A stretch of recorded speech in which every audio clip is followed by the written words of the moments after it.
Assalamu alaikum wa rahmatullahi wa barakatuh. Today, in my Khatira, I'm going to be talking about showing patience or Sabr in times of trials and tribulations. I'm sure many of us here have been visited by grief, tragedies, or tremendous loss.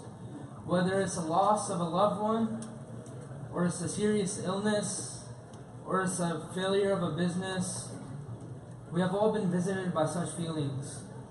And it is very hard for someone who is going through such things to move on and feel welcomed in the world. And when somebody goes through such feelings, questions start appearing in their minds such as, why is this happening to me? Is Allah angry with me? Why is it me? Why not someone else? And so I want to share a story with you about a brother who went up to an imam after Jummah prayer one day. And he said to the imam, what you just talked about related directly to my life. And the imam was a bit stranged out or surprised by this, and because he had talked about the death of Khadija anha and the death of Abu Talib. And so he asked, how did this relate directly to you? And the brother replied, today was the first day I prayed in a year. You see, I come from a practicing family. I prayed 5 times a day. I was a normal practicing Muslim. A few years ago, I had finished college. I had finished medical school. I was doing my medical residency. I got married. I had 2 kids. Life wasn't easy, but we were getting by. As my medical residency started getting to an end, I got job offers and I took one of them.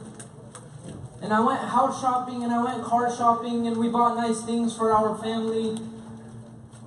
And one day I came home and I opened the door and I hear my children crying, and I run in and I see my wife laying there, motionless.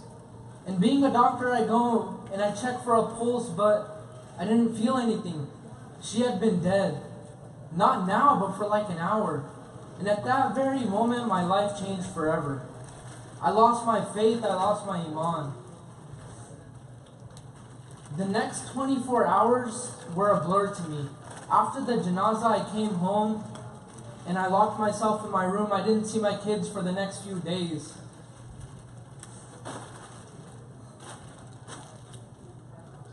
My brother and my mother took care of my children.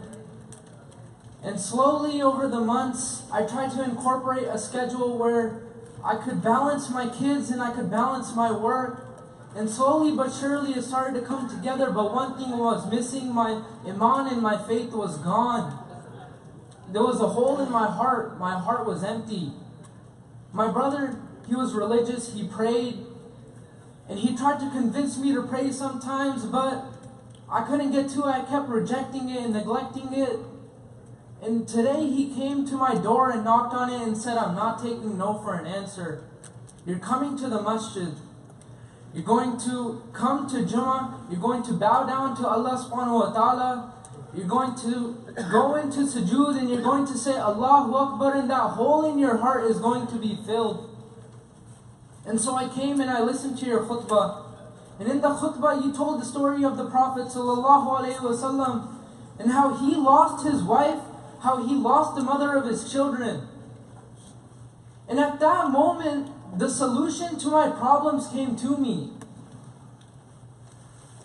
It was at that moment that Allah subhanahu wa ta'ala sent a solution to Muhammad sallallahu alayhi wa sallam.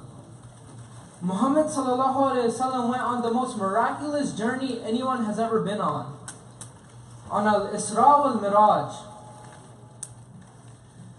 The night journey to Jerusalem and the ascension to the heavens. Not only did Muhammad sallallahu alayhi wa sallam go up to the heavens, but he went closer to Allah subhanahu wa ta'ala than any creation Allah subhanahu wa ta'ala has ever created.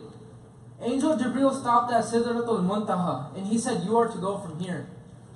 And there Allah subhanahu wa ta'ala presented Muhammad sallallahu alayhi wa sallam with a gift. And that gift was the 5 daily prayers. And he said to Muhammad sallallahu alayhi wa sallam, difficulties will come.